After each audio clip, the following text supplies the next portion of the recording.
আসিয়ার কাছে চলে এসে বলতেছে, আসিয়া গো দেখো দেখো তোমার বাড়িটা পছন্দ হয়েছে কিনা। একটু আগে যে তুমি দোয়া করছিলা, রব্বি বিনি লি ইনদাকা বাইতান ফিল জান্নাতি ওয়া নাজ্জিনি মিন ফিরআউন, জান্নাতের ভিতরে আল্লাহর নিকটে একটা বাড়ি বানাইতে তুমি দোয়া করছিলা, আল্লাহ তাআলা এই বাড়িটা বানাইছে, তোমার পছন্দ হয়েছে নাকি? বিবি আসিয়া বাড়িটা দেখে এত কষ্টের ভিতরেও আনন্দে হাসা শুরু করে দিয়েছে। যেই মাত্র বিবি আসিয়া হাসতেছেন, হাসার মধ্যেই আজরাইল আলাইহিস সালামকে আল্লাহ তাআলা অর্ডার দিলেন, বিবি আসিয়ার জানটুকুন কবজ করে ফেলো। বিবি আসিয়া জান কবজ হয়ে গেল। এবার ফেরাউন মাঠে চলে আসছে, হামানও চলে আসছে। পাথরটা সরা, হাত পায়ের বাটটা খোল, আমার স্ত্রীর দেহের কাপড়গুলি খুলে নিব।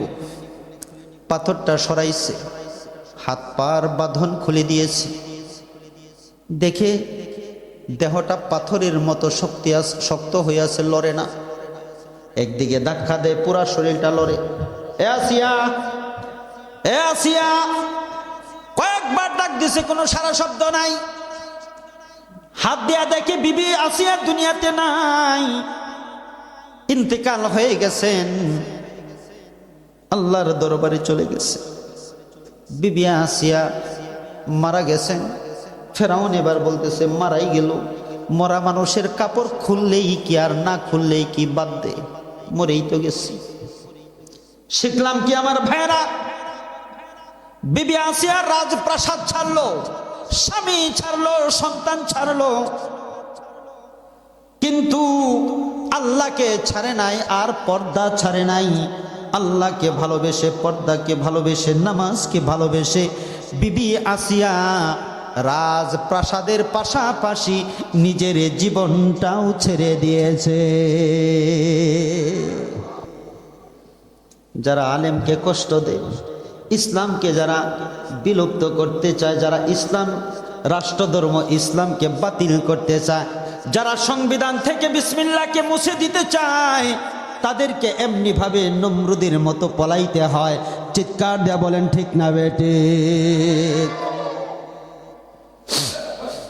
আমার ভাইরা, কিছুক্ষণ পর নমরুদের মেয়ে রাজা চিন্তা করতেছি, দেখি আমার বাবার দুশমন ইব্রাহিম নবীকে তো আমার বাবা আগুনের ভিতর ফেলে দিয়েছে।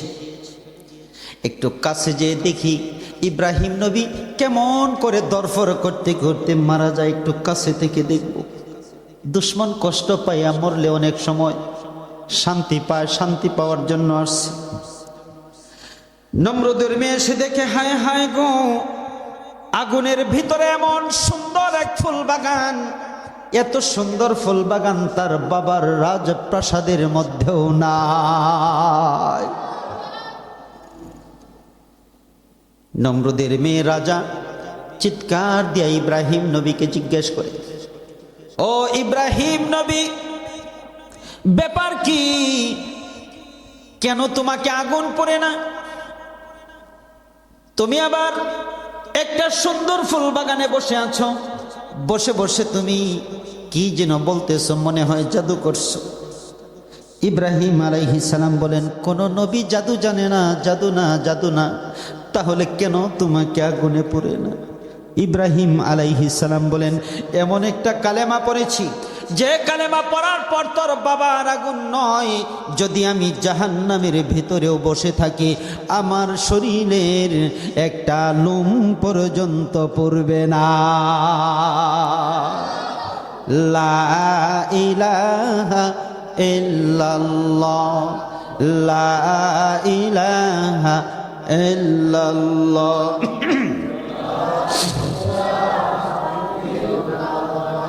লা ইলাহা ইল্লাল্লাহ মুহাম্মাদুর রাসূলুল্লাহ সাল্লাল্লাহু আলাইহি ওয়াসাল্লাম।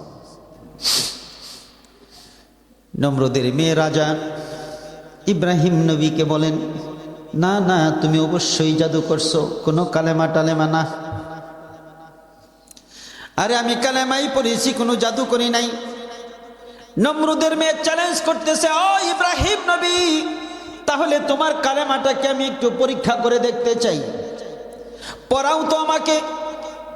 যদি তোমার কালেমা সত্য হয়, তোমার মতো আমাকেও যদি আগুনে না পুড়ে, তাহলে আমি ইসলাম কবুল করব, তোমার ধর্ম আমি মেনে নিব। পড়বি? নমরুদের মেয়েরে পড়বি? ঈমান আনবি? হ্যাঁ ঈমান আনবো। তার আগে তোমার কালেমাটা পরীক্ষা করে নেই। বল আমার সাথে পড়, লা ইলাহা ইল্লাল্লাহু ইব্রাহিমু খলিলুল্লাহ। কালেমা তো পড়ছি, এসে পড়। সুবহানাল্লাহ কয় না? আগুনের ভিতরে এসে পড়। নমরুদের মেয়ে রাজা আগুনের কাছে চলে গেল। কাছাকাছি যাওয়াতে একটু ভিতরে সন্দেহ ঢুকে গেছে, না জানি আমাকে ইব্রাহিম নবী বাল মারিয়া আগুনে পুরাইয়া মারতে চায় কিনা, একটু পরীক্ষা করে নি। পরনের কাপড়টা আগুনের ভিতর ধরে রাখছে দূর থেকে, পড়লে আমার কাপড়টাই পরক, আমি যেন বেঁচে যাই। অনেকক্ষণ যাবৎ লাল টকটকে আগুনের ভিতরে কাপড়টা ধরে রাখছে। আল্লাহর কি কুদরত, কাপড় আগুনে পড়ে না। অনেকক্ষণ পরে কাপড়টা টান দিয়ে এনে হাত দেয়া দেখে, পূর্বে দূরের কথা, কাপড়টা একটু গরম পর্যন্ত হয় না। নমরুদের মেয়ে বুঝে গেছে ইব্রাহিম নবী জাদু করে নাই, কালেমাই পড়ছে। ইব্রাহিম নবীর কালেমা সঠিক সত্য। এবার নমরুদের মেয়ে আগুনের ভিতর যাওয়া শুরু করলো। যাইতে যাইতে ইব্রাহিম নবীর নিকট চলে গেছে, যে বলতেছে, ইব্রাহিম আলাইহিস সালাম, একটু আগে কালেমা পড়ছিলাম, কালেমাকে পরীক্ষা করার জন্য, ঈমান আনার জন্য নয়। এবার আমি ঈমান আনতে চাই, ঈমান আনার জন্য কালেমাটা একটু পড়ায় দেন। পড়লা ইলাহা ইল্লাল্লাহু ইব্রাহিমু খলিলুল্লাহ। নমরুদের মেয়ে ঈমান আনলো। ঈমান এনে এবার আগুনের ভিতর থেকে নিরাপদে বের হয়ে চলে আসলো। ইব্রাহিম নবী বলে দিলেন, যাও যাও, এবার তোমার রাজপ্রাসাদে চলে যাও, তোমার বাবাকে যে কালেমার দাওয়াত দাও, তোমার পরিবার পরিজনকে দাওয়াত দাও। এই উদ্দেশ্যে আগুনের ভিতর থেকে বের হয়ে চলে আসলো।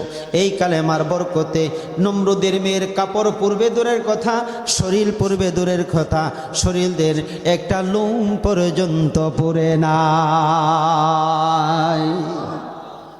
সেই কালেমা আল্লাহ তাআলা আমাদেরকে পড়ার নসিব করছেন। এই জান্নাতের বাগানে আসার কারণে বাইরে যারা আছে তারা কিন্তু পড়ে নাই। এই জন্য আমরা হইলাম চান কপাল্লা। আবারও বলেন আলহামদুলিল্লাহ। জান্নাতের বাগানে আসছেন, নগদ একটা ছোট্ট পুরস্কার। আল্লাহ নবী বলেন, আমার কোন উম্মত যখন কোরআনের একটা মাত্র আয়াত শুনবে, কম করে একটা নবীজির হাদিস থেকে একটা মাত্র হাদিস শুনবে, শুধুমাত্র 2 কান দিয়ে শুনেছে, এখন পর্যন্ত আমল করে নাই, আল্লাহ তাআলা ডান পাশের ফেরেশতাকে ডাক দিয়ে বলবেন, আমার যে বান্দা আমার কোরআনের আয়াত শুনেছে, আমার যে বান্দা আমার নবীর হাদিস শুনেছে রে, ফেরেশতা দেরি করিস না, এক একটা আয়াত এক একটা হাদিসের বিনিময়ে 1000 রাকাত নফল নামাজের সওয়াব লিখে দাও। আমি আয়াত পড়ছি একটা, হাদিস পড়ছি একটা, অলরেডি আমাদের সকলের আমল নামায় 2000 রাকাত নফল নামাজের চাইতেও বেশি সওয়াব লেখা হয়ে গেছে। সুবহানাল্লাহ। চিৎকার দিয়ে সুবহানাল্লাহ পড়লেন, কি কামাই করলেন? একটু লোভ লাগায়া দেই। আমার নবী বলেন, আমার কোন উম্মত যখন একবার মাত্র ঈমানের সাথে সুবহানাল্লাহ পড়বে, কি পড়বেন? আর একটু বলেন। জমিন থেকে আকাশ, পূর্ব থেকে পশ্চিম, উত্তর থেকে দক্ষিণ, সবটুকুন জায়গাকে আল্লাহ তাআলা ঠেসে ঠেসে নেকি দিয়ে ভরে এক একজনের আমল নামায় সবগুলি নেকি লিখে দিবে। জমিন থেকে আকাশ পর্যন্ত আবার বলে লাইছেন নেকি দেয়া, আবার বলে লাইছেন। আবার বলে লাইছেন, আবার বলে লাইছেন। তার মানে যতবার বলবেন তত দিয়া ভরবে, বাতাস দিয়া নাকি নেকি দিয়া? আল্লাহ বলেন না কে বাতাস না নেকি?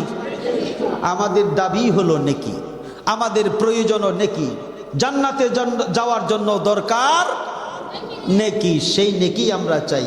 আল্লাহ তাআলা আমাদের আমল নামা নেকি দিয়া ভরে দেন। চিৎকার দিয়া বলি সুবহানাল্লাহ।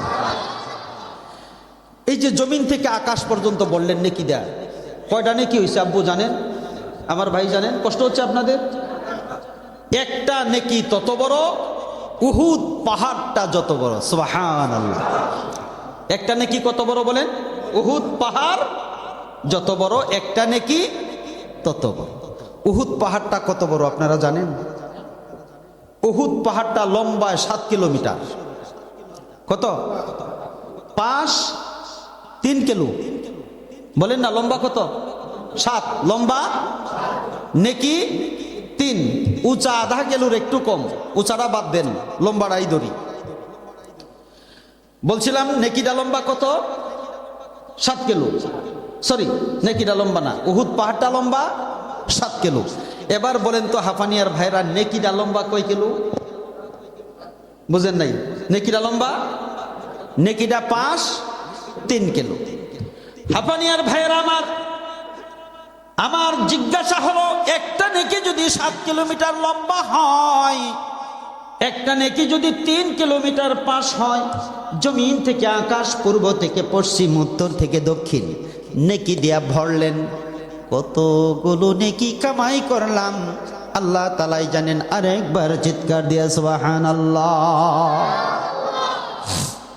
আমার ভাইরা, এই সুবহানাল্লাহর একটা ফজিলত বলে আলোচনায় প্রবেশ করছি।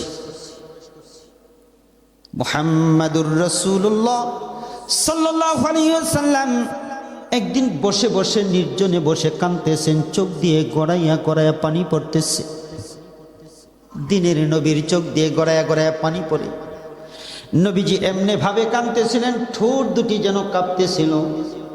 আল্লাহ তাআলা এই দৃশ্যটা দেখে সহ্য করতে পারতেছেন না, সাথে সাথে জিবরাইল আলাইহিস সালামকে পাঠিয়ে দিলেন, জিবরাইল তাড়াতাড়ি যাও, আমার দোস্ত এমন ভাবে কেন কান্না করছেন, কি কষ্ট আমার বন্ধুর মনে, একটু যে জিজ্ঞেস করো। জিবরাইল আলাইহিস সালাম চলে আসছেন। নবীজি, আল্লাহ তাআলা আমাকে পাঠাইছেন, আপনি কেন এমন ভাবে ছোট্ট বাচ্চার মতো কাঁদতেছেন, কি কষ্ট আপনার মনে? নবীজি বলেন, জিবরাইল অনেক কষ্ট, অনেক কষ্ট। কয়টা বলবো বলেন দেখি, আপনার যে কয়টা মন চায়। এ জিবরাইল, সব নবীর পরে আমি আসছি, সব নবীর উম্মতের পরে আমার উম্মতগুলিও আসছে। এসে দেখলাম আমার হায়াত কম, আমার উম্মতেরও হায়াত কম। যেহেতু হায়াত হবে কম, নেক আমলও হবে কম। বাবা আদম 950 বছর জীবিত ছিলেন, 950 বছরে 40টা বার হজ করেছেন। আমার উম্মতের পক্ষে, এমনকি আমার পক্ষেও এত হজের সওয়াব কামাই করা সম্ভব। আল্লাহ তাআলা যদি নেকি দেখে দেখে জান্নাতে যাওয়ার ফয়সালা করেন, তাহলে অন্য উম্মতের, অন্য নবীদের হায়াত বেশি, নেক আমল বেশি, তারা আগে জান্নাতে চলে যাবে। আমার উম্মতের হায়াত কম, নেক আমলও কম। এই জন্য আমার উম্মতের জান্নাতের যাওয়াটাও সিরিয়াল শেষে পড়ে যাবে। চিন্তায় কাঁদতেছি, আমার উম্মতের তো কষ্ট হবে। আল্লাহ তাআলার সাথে সাথে জিবরাইলকে জানিয়ে দিলেন, ও জিবরাইল, আমার দোস্তকে জানিয়ে দাও, আমার দোস্তের উম্মতের আগে অন্য কোন নবীর উম্মতকে আমি জান্নাতে ঢুকতে দেব না। নবীজির কষ্ট কিছুটা কমে গেছে। চিন্তা করতেছেন, তার তো বুঝলাম, মানলাম, কিন্তু যাবে কেমনে? হায়াত কম, নেক আমল কম। নবীর মনে প্রশ্ন একটাই, হায়াত কম, নেক আমল কম, কেমনে যাবে?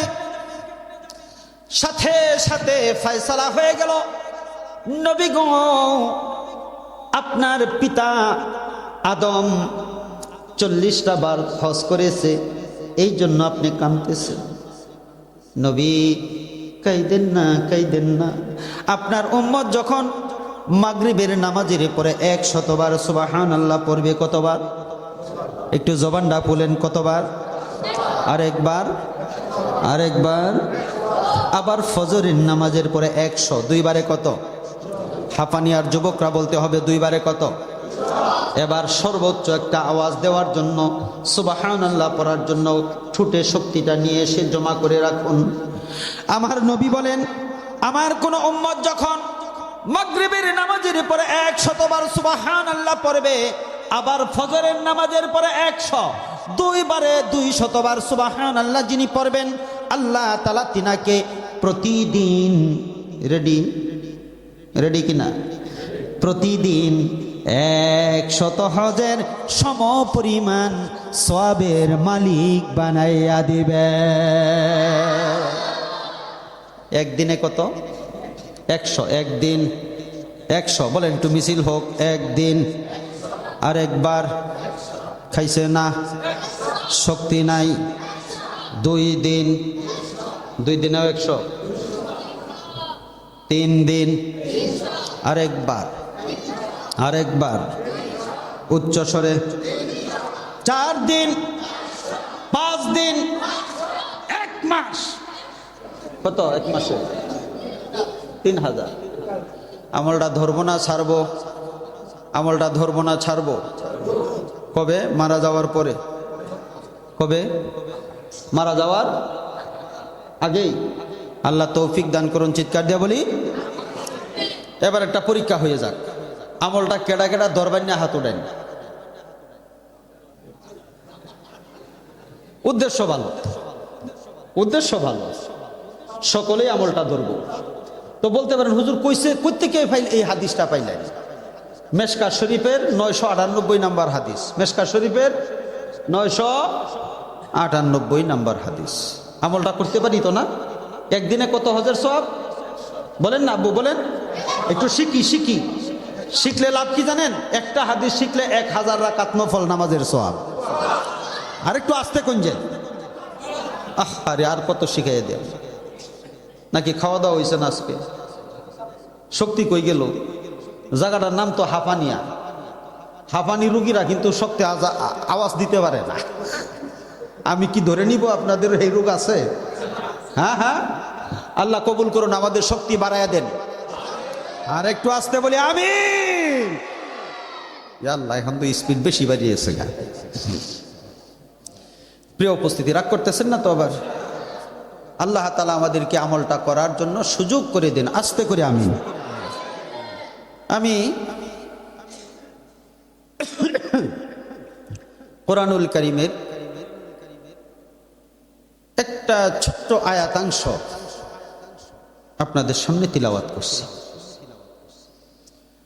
আমাদের এই মসজিদের খতিব সাহেব আসার পরে খাওয়ার সময় বলতেছে, আপনার আলোচনার বিষয়বস্তু পর্দা। বলেন কি দিল? পর্দার ব্যাপার। এটা কি দরকার আছে এখন? পর্দা যেহেতু নাইগা হুদা, এটার দরকারটা কি? পর্দা আল্লাহর রহমত এখন আছে কয়েকটা জায়গায়। আমাদের দরজায় আর জানালায় পর্দা আছে না? তারপরে নামি দামি বাসেও পর্দা আছে। কিন্তু যেখানে থাকার কথা সেখানে, কথা বলেন ঠিক না বেঠিক? বরং বিগত কয়েক বছরে আমরা দেখলাম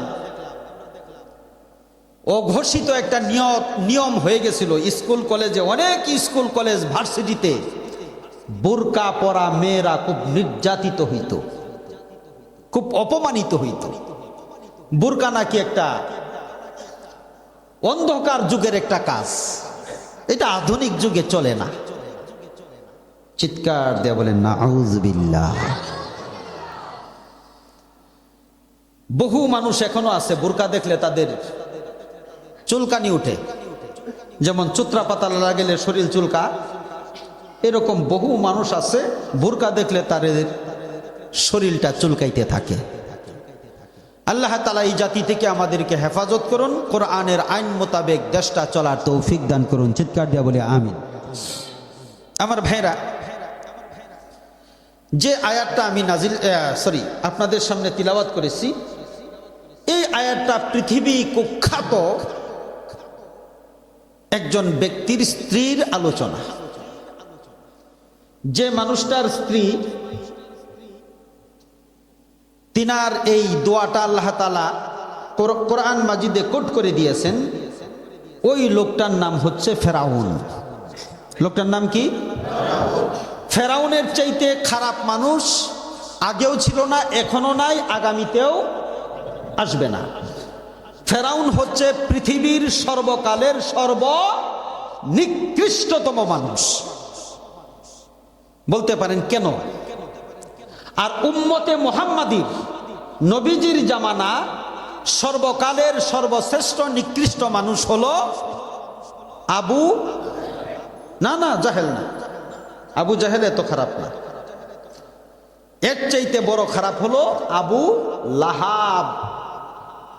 আবু লাহাবের নামে একটা স্বতন্ত্র সূরা নাজিল হয়েছে, আবু জাহেলের নামে হয় নাই। তো যে লোকটার নামে কোরআন মাজিদে আল্লাহ তাআলা লানত করছেন, অবশ্যই এইটাই সবচাইতে বড় পাপী। তো মুহাম্মাদুর রাসূলুল্লাহ থেকে কিয়ামত পর্যন্ত ইসলামের সবচাইতে বড় দুশমনের নাম আবু লাহাব, আর পৃথিবীর সর্বকালের সর্বশ্রেষ্ঠ দুশমনের নাম ফেরাউন। কোন নামটা বলছি? ফেরাউন। ফেরাউন কেন এত নিকৃষ্ট আপনাদেরকে কয়েকটা দলিল দেই। কষ্ট হচ্ছে আব্বু? কষ্ট হলে বলেন, হুজুরের হাতে ছাড়িয়ে দেই। আমার ভাইরা, আমি পুরা কোরআন মাজিদ পড়ছি। জি পুরা কোরআন মাজিদ পড়ছি। একটা কথা ফেরাউনের পাইছি, এমন কথা আর কেউ বলে নাই কোরআন মাজিদে, এর প্রমাণ নাই। হাদিসে বা অন্য জায়গায় আছে, কিন্তু কোরআনের দলিল সবার উপরে। হুজুর ঠিক আছে কথাটা? কোরআনের দলিল কি? সবার উপরে। ফেরাউন বলছে আনা রব্বুকুমুল, হুজুর কোন আ'লা, আনা রব্বুকুমুল আ'লা, আমি হইলাম সবচাইতে বড় রব তোমাদের মধ্যে, আমি সবচাইতে বড় আল্লাহ, বড় খোদা, বড় রব। মুসার আল্লাহ বার কেডা? সে চ্যালেঞ্জ করছে। মুসা নবী যখন দাওয়াত দিতে যান, কালেমার দাওয়াত দিতে যান, তখন হামান রে পরামর্শ করে, হামান, ফেরাউন মুসা এটা কি শুরু করছে? আমি নিজেকে খোদা দাবি করছি, আবার আমার উপরে দিয়ে মুসার খোদাগিরি করবার চা, এটা আবার কেনা? সে অস্বীকার করল, নিজেকে খোদা দাবি করলো। কোরআন দ্বারা প্রমাণিত আর কেউ এই কাজটা করে নাই। এগুলো এক। দ্বিতীয় হলো, ফেরাউন এমন একটা কাজ করছে আল্লাহর ব্যাপারে, পৃথিবীর ইতিহাসে আর দ্বিতীয় একজন করছে এই প্রমাণ নাই। সেটা কি? হামানকে ডাক দিছে, হামান রে, মাটি দেয়া ইট বানা, ইট পুরা একটা অট্টালিকা বানা, এটার ছাদের উপর আমি উকি দিয়া দেখবো, উঠে দেখবো মুসার আল্লাহরে দেখা যায় কিনা। ঠিকই ইট পুরাইছে। ফেরাউন পৃথিবীতে সর্বপ্রথম ইটের বাড়ি বানাইছে, ইট বানাইছে, ইটের বাড়ি বানাইছে। কে সর্বপ্রথম? ফেরাউন। সে ওই ছাদের উপর উঠছে একটা তীর নিয়া, দেখা তো যায় না, আকাশের দিকে খুঁজতেছে, দেখা যায় না। রাম ছাগল, এটা কি চাঁদ নাকি সূর্য দেখা যাইব? আল্লাহকে কি দেখা যাবে? আমাদের এই চর্ম চোখে আল্লাহকে দেখতে পারবো না। জান্নাতে যাওয়ার পরে এই যে বর্তমান সূর্য আছে না, এই সূর্যের 20 কোটি পরিমাণ, এই সূর্যটার যত শক্তি আছে, এর চাইতে আরো 20 কোটি পাওয়ার আমাদের চোখে দিবেন, এরপরে আল্লাহকে দেখব। এর আগে এই নর্মাল চোখে আল্লাহকে তো দেখবেন দূরের কথা, সূর্যই তো দেখতে পারেন না। দুপুরে তাকায় থাকবেন কেডা 1 ঘন্টা, 1 লাখ টাকা দেন, পারবেন? পারবেন না। আল্লাহ সূর্যটারই দেখতে পারেন না, আবার আল্লাহরে দেখবেন। আমার ভাইরা, আল্লাহকে তো দেখাই যায় না, না দেখা তো যায় না। আচ্ছা, আন্দিস মান্দিস তীরটা ছাড়িয়া দিই, যদি সামনে পড়ে মরিয়া যাইব, চিৎকার দিয়ে বলেন নাউজুবিল্লাহ। তো তো আল্লাহকে হত্যা করার জন্য অস্ত্র ছাড়ছে উপর দিকে, এটা পৃথিবীর ইতিহাসে একজনে এই কাজটা করছে, দ্বিতীয় আর কেউ করে নাই। লোকটার নাম কি? ফেরাউন। আল্লাহ তাআলা ফেরেশতাকে আদেশ দিলেন, তীরটা ধর। এর মাথায় রক্ত লাগাইয়া ফেরাউনের রাজপ্রাসাদের সামনে দেনা ছাড়িয়া রক্ত মাখানো তীরটা ফেরাউনের রাজপ্রাসাদের সামনে ছেড়ে দিয়েছে। অর্ডার দেওয়া ছিল, কোনো তীরমির যদি পরে আমার কাছে নিয়ে আসবি। এক গোলাম দেখলো একটা রক্ত মাখা তীর, যে তীরটা আমাদের খোদা উপর দিকে ছাড়ছিল ওইটাই সামনে পড়ে আছে, তাও আবার রক্ত মাখা। খোদাকে যে বলতেছে, খোদা গো, এই যে তীরটা উপর দিকে আপনি ছাড়ছিলেন মুসার খোদাকে মারার জন্য, মনে হয় কাম হয়ে গেছে, মনে হয় মুসার খোদা মরে গেছে। এই যে দেখেন রক্ত লাগানো, হাসাই তো এই দায়িত্ব ছাড়ছিলাম উপর দিকে, ডাক দে মুসারে।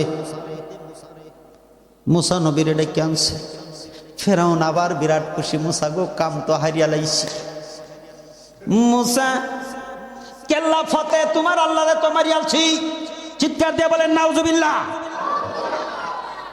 মুসা আলাইহিস সালাম মুস্কি মুস্কি হাসেন, হায় হায় রে, পাগলে কি না কয়, ছাগলে কি না খায়, আমার আল্লাহরে নাকি মারিয়ালছে। কেমনে মারলাই? যে দেখো তীর রক্ত লাগিয়ে রইছে, উপর দিকে ছাড়ছিলাম। আজ থেকে আর তোমার আল্লাহর দাওয়াত দিতে পারবা না কেন? সেই আল্লাহ মরা, আমি জিন্দা। আনা রব্বুকুমুল আ'লা। আজ থেকে আমি ফাইনাল, আর ডিস্টার্ব করিও না। মুসারে কইছে, আর ডিস্টার্ব করিও না, এখন তো কাম হারিয়া লাইছি। মুসা আলাইহিস সালাম চলে গেলেন, কিন্তু দাওয়াতের কাজ ছাড়েন না। মাঝে মাঝে আইসা কালেমার দাওয়াত দে। কি কালেমার দাওয়াত দে? তোমার আল্লাহর তো মারিয়া লাইছি, বুঝাইয়া দিলাম, দেখাইয়া দিলাম, এরপরেও তুমি এই কাজ করো। হামান রে নিয়ে পরামর্শ করে, হামান রে, মুসা যে জ্বালাইতেছে আর তো জ্বালা সয় না, কি করা যায়? খোদাগো চিন্তা করেন না, একটা কাজ করতেছি। আমাদের দেশের যত বড় বড় জাদুকর আছে সবাইকে দাওয়াত দিয়ে নিয়ে আসতেছি। জাদুকরদের মোকাবেলা করবে মুসা। যদি ফেল করে তাহলে মুসাকে হয়তো মেরে ফেলবো, না হলে আমরা মুরিদ বানাইব। সুন্দর বুদ্ধি দিছ সামান। ডাক দে সব জাদুকরদের। সব জাদুকররা মুসার ফেরাউনের রাজপ্রাসাদে চলে আসছে। মুসা আলাইহিস সালামকেও দাওয়াত দিচ্ছে। মুসা নবী মনে করছেন ফেরাউন হয়তো কালেমা পড়বে, এই জন্য আমাকে দাওয়াত করছে।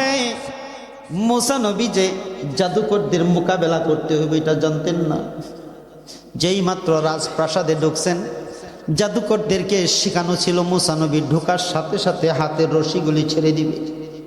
প্রত্যেক জাদুকরের হাতে একটা করে রশি ছিল, রশি ছাড়তেছে আর বড় বড় সাপ হইতেছে।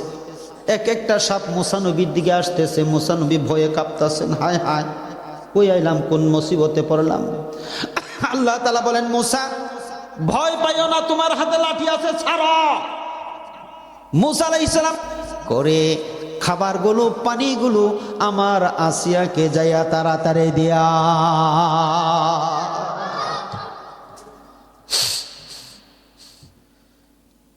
3টা দিন চলে গেল। ফেরাউনের মনে বিরাট কষ্ট, আমার স্ত্রী পাশে নাই। না জানি আমার স্ত্রী 3টা দিন না খাইয়া পানি না পাইয়া কত কষ্ট করতেছে। হামান রে ডাক দিছে, 3 দিন তো আজকে হলো, যা দেখ আমার বিবি আছে নাকি মারা গেছে, যা একটু দেখে আয়। তালা খুলে দেখার জন্য রুমে ঢুকছে।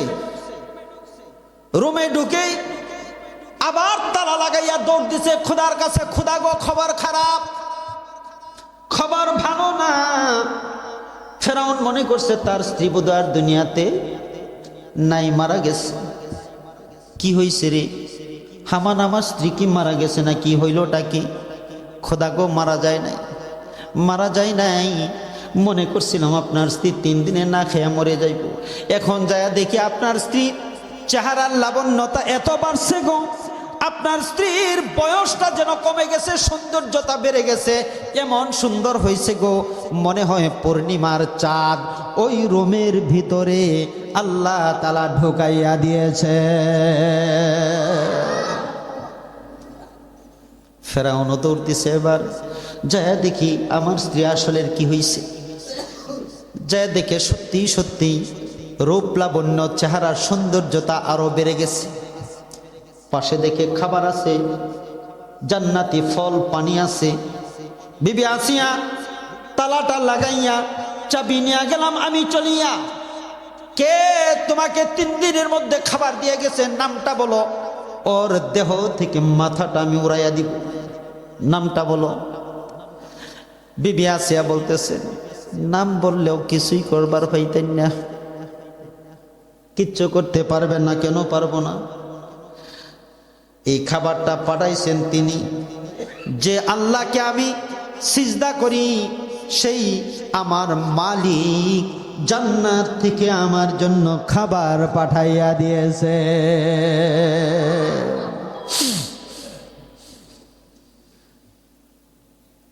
এর নাম মুসলমান। মুসলমানদেরকে আল্লাহ তাআলা এমনিই সাহায্য করেন। কষ্ট হচ্ছে আব্বু? আমার কৃষক ভাই, শ্রমিক ভাই, একটি কথা বইলা যাই, জেনে রেখো ইসলাম ছাড়া শান্তি কোথাও নাই। ঠিক না বেটি? কিছুই কয় না, আর একটু আস্তে কঞ্জি, যাতে আবার গলা ব্যথা না পায়। আমার সাথে বলতে হইব, আমার কৃষক ভাই, শ্রমিক ভাই, একটি কথা বইলা যাই, জেনে রেখো ইসলাম ছাড়া শান্তি কোথাও নাই। কত দেখলাম নেত্রী নেতা মিঠা মিঠা বলল কথা, কত দেখলাম নেত্রী নেতা মিঠা মিঠা বলল কথা, নিজের কাজে ব্যস্ত তারা, তোমায় দেখার সময় নাই। জেনে রেখো ইসলাম ছাড়া শান্তি কোথাও নাই। আমার কৃষক ভাই, শ্রমিক ভাই, বলেন আমার কৃষক ভাই, শ্রমিক ভাই, একটি কথা বইলা যাই, জেনে রেখো ইসলাম ছাড়া শান্তি কোথাও নাই। সুবহানাল্লাহ। আল্লাহ তাআলা ইসলামের মধ্যেই শান্তি রাখছেন। আমার ভাইয়েরা, হামানকে নিয়ে পরামর্শ করতেছে এবার ফেরাউন। ওগো হামান, খবর খারাপ, আমার স্ত্রী সিধা হবে না, সিধা হবে না, মনে হয় আর ঠিক হবে না। হামান রে, এই খবর যদি মিশরের জনগণ জেনে যায়, কাল থেকে আর তারা আমাকে সিজদা করবে না, খোদাও মানবে। আমার ভাইয়েরা এবার সিদ্ধান্ত নিয়ে ফেলছে, তারা আসিয়াকে মৃত্যুদণ্ড ঘোষণা করে দিলাম। কি দণ্ড? মৃত্যুদণ্ড ঘোষণা করে দিলাম। কিভাবে? বিশাল বড় মাঠে একটা চরক বানানো হয়েছে, ওই চরকে হাত পা পেরাক দিয়া, পেরাক মেরে ঝুলাইয়া রেখে দূর থেকে তীর মারতে মারতে আসিয়াকে হত্যা করা হবে। জনগণকে দেখানো হবে ক্ষুধাদ্রোহী আসিয়াকে এইভাবে হত্যা করা হলো।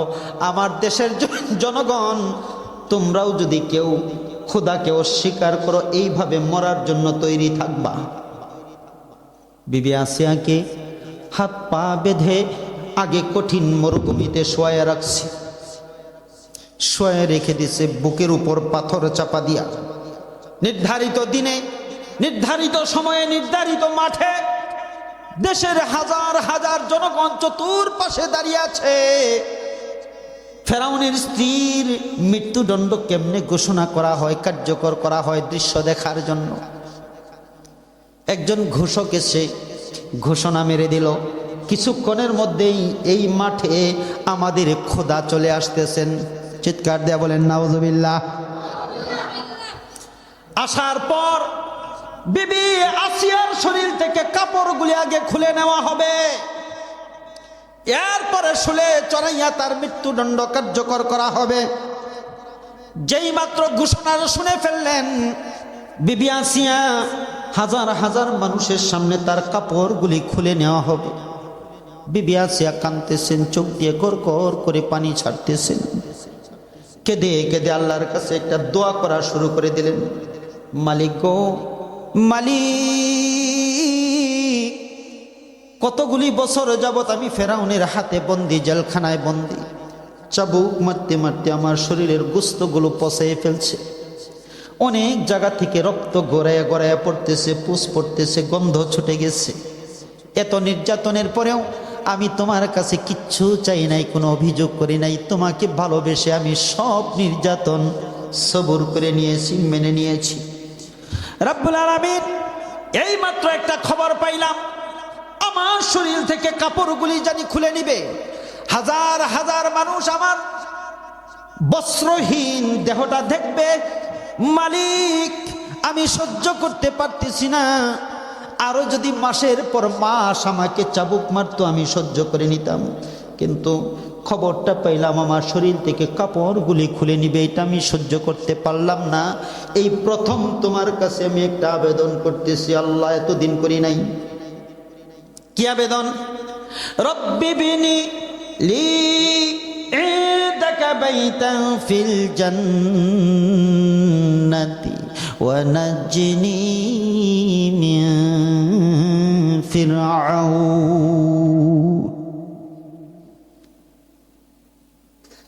এটা ফেরাউনের স্ত্রী বিবি আসিয়ার একটা দোয়া। দোয়াটা আল্লাহর কাছে এত ভালো লাগছে গো, আল্লাহ তাআলা এই দোয়াটাকে কোরআন মাজিদে ঢুকাইয়া দিয়েছেন। সুবহানাল্লাহ। দোয়ার সারমর্মটা কি, অর্থ কি? আমার রব, আমার আল্লাহ, জান্নাতের ভিতরে তোমার নিকটে আমার জন্য একটা বাড়ি বানাইয়া দাও, আর ফেরাউনের জুলুম থেকে, অত্যাচার থেকে তুমি আমাকে বাঁচিয়ে দাও। ওয়া নাজ্জিনি মিন ফিরআউন। দোয়াটা আরো লম্বা, সামনে আছে, আরো কয়েকটা কথা আছে। মূল অংশটুকু আমি আপনাদেরকে শোনাইলাম। যেই মাত্র পাথরের নিচে হাত পা বাতা অবস্থায় বিবি আসিয়া দোয়াটা করে ফেলছেন গো, আল্লাহ এত তাড়াতাড়ি দোয়াটা কবুল করছেন, জান্নাতের ভিতর বিরাট সুন্দর একটা রাজপ্রাসাদ বানাইয়া দিয়েছেন। বাড়িটা যে বানানো হলো আসিয়া তো জানতে পারলো না। এই জন্য জিবরাইল আলাইহিস সালামকে বলছেন দুইটা কাজ, দুইটা প্রমাণ পাওয়া যায় হাদিসে। একটা প্রমাণ পাওয়া যায়, আসিয়া যেখানে শুয়েছিলেন সেখান থেকে জান্নাত পর্যন্ত রাস্তাটা পরিষ্কার করে দিয়েছেন, জান্নাতের বাড়িটা দেখাইছেন। আর একটা প্রমাণ পাওয়া যায়, জিবরাইল আলাইহিস সালামকে আল্লাহ তাআলা বলছেন জান্নাতের বাড়িটার ছবি উঠাও। ছবি উঠাইয়া আসিয়ার কাছে চলে যাও। আসিয়ার কাছে চলে এসে বলতেছে, আসিয়া গো, দেখো দেখো তোমার বাড়িটা পছন্দ হয়েছে কিনা।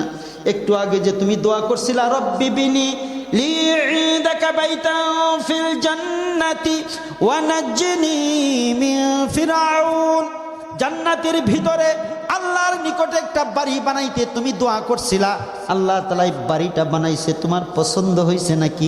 বিবি আসিয়া বাড়িটা দেখে এত কষ্টের ভিতরেও আনন্দে হাসা শুরু করে দিয়েছে। যেই মাত্র বিবি আসিয়া হাসতেছেন, হাসার মধ্যেই আজরাইল আলাইহিস সালামকে আল্লাহ তাআলা অর্ডার দিলেন, বিবি আসিয়ার জানটুকুন কবজ করে ফেলো। বিবি আসিয়া জান কবজ হয়ে গেল। এবার ফেরাউন মাঠে চলে আসছে, হামানো চলে আসছে। পাথরটা সরা, হাত পায়ের বাটটা খুল। আমার স্ত্রীর দেহের কাপড়গুলি খুলে নিব। পাথরটা সরাইছে, হাত পার বাঁধন খুলে দিয়েছে।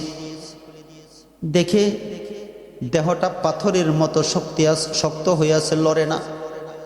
একদিকে ধাক্কা দেয়, পুরা শরীরটা লড়ে। এ আসিয়া, এ আসিয়া, কয়েকবার ডাক দিছে, কোনো সারা শব্দ নাই। হাত দিয়া দেখে বিবি আসিয়া দুনিয়াতে নাই, ইন্তেকাল হয়ে গেছেন। আল্লাহর দরবারে চলে গেছে। বিবি আসিয়া মারা গেছেন। ফেরাউন এবার বলতেছে মারাই গেল, মরা মানুষের কাপড় খুললেই কি আর না খুললেই কি, বাদ দে, মরেই তো গেছি। শিখলাম কি আমার ভাইরা, বিবি আসিয়া রাজপ্রাসাদ ছাড়লো, স্বামী ছাড়লো, সন্তান ছাড়লো, কিন্তু আল্লাহকে ছাড়ে নাই আর পর্দা ছাড়ে নাই। আল্লাহকে ভালোবেসে, পর্দাকে ভালোবেসে, নামাজকে ভালোবেসে বিবি আসিয়া রাজপ্রাসাদের পাশাপাশি নিজের জীবনটাও ছেড়ে দিয়েছে। এর নাম ঈমান, এর নাম ঈমান।